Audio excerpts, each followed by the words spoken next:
Hey guys, today I want to talk about some natural lighting basics. So, when you first start photography, you take the time, you learn your camera, you buy the equipment, and then what? Okay, so now you need to go outside and start shooting. So, you go outside at, your lunch hour, you take your baby out and you start shooting and you're like, why are my pictures sucky? Okay, so the reason why your pictures are sucky when you're just taking your baby out at a random time is because you don't know natural lighting basics. So, if you've ever heard of photography before, you've heard that photography is light. Light is photography. If you have crappy light, you're going to have a crappy picture. If you have amazing light, you're going to have an amazing picture, even if you're shooting in auto. Okay, so today what I'm going to do is I'm going to tell you my 4 tricks what to look for to find natural light. Okay, these are the basics of natural light. Here we go. So, the first thing that you need to do is make sure that you're shooting during golden hour. Okay, so golden hour is photography lingo for right before sunset. So, right before sunset, the sun is at its lowest point in the sky, which makes the sun a huge light source. When your light source is big, your light is softer. Okay, so that's why it's called golden hour. So, my advice to you is to get an app or just simply go to Google and Google the sunset time. So, right now we're in May. Sunset is around 8 o'clock. So, I'm going to take my baby out at 7 o'clock to shoot my baby. So that is golden hour, and it's going to be the easiest to find good light during golden hour. If you're starting your photography business, plan your session around golden hour. If your client says, "Oh, but I really wanted to take pictures during lunch break," tell them, "I'm so sorry, I only shoot during golden hour because I want you to have the best images possible." And light is photography. Photography is light. I really don't want you to have dark circles under your eyes when the sun casts a shadow at noon. I really want your skin to be glowing, and that's why I only shoot during golden hour. It's very simple. Just educate your client and let them know that you only shoot during this time. So, golden hour, first step to mastering natural light and getting amazing images. Okay, the second thing that you need to do is to find open shade. Now, open shade is another photographer lingo for when you're in shade. You know what shade is. It's meaning that you're not in the bright sun. You're in shade, but open shade is whenever your client can look up and they can see the sky. So the reason why you want this is because if you're at golden hour and you just place your client in shade underneath a tree branch, do you see what just happened to my face? So they're in shade, but they're under a tree branch. You're going to get some nasty shadows underneath their eyes, and that's not a flattering image. So you want to go out during golden hour, which is right before sunset, like an hour to 2 hours before sunset. Then I want you to scout out the shaded areas where when your client can look up, they can see the sky.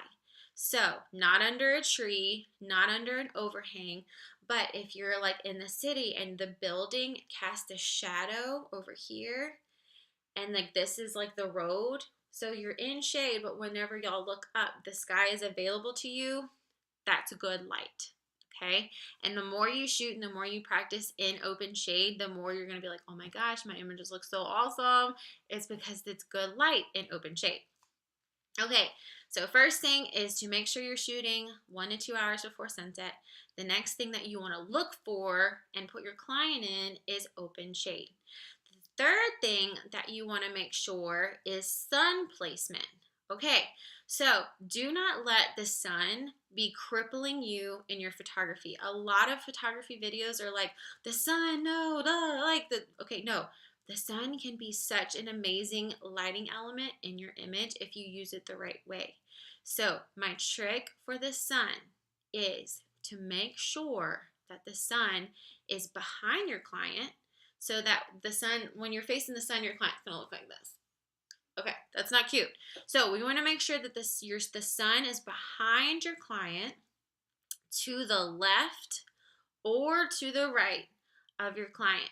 And the reason for that is if you're shooting and the sun is directly behind your client, then the sun rays are going to get into your lens, causing that like explosion lens flare, which can be artistic, but nobody wants to frame that. Okay, so if you can make sure that your clients in front of the sun, but the sun is to the left or to the right of your client, then you're going to have a beautiful image. Okay, so the sun can't be here because you're going to have nasty shadows. It has to be behind, maybe like trees or a building, to the left or to the right. You can even, if you want to experiment, take them out into an open field where the sun is still glowing. So like we're like really experimenting here.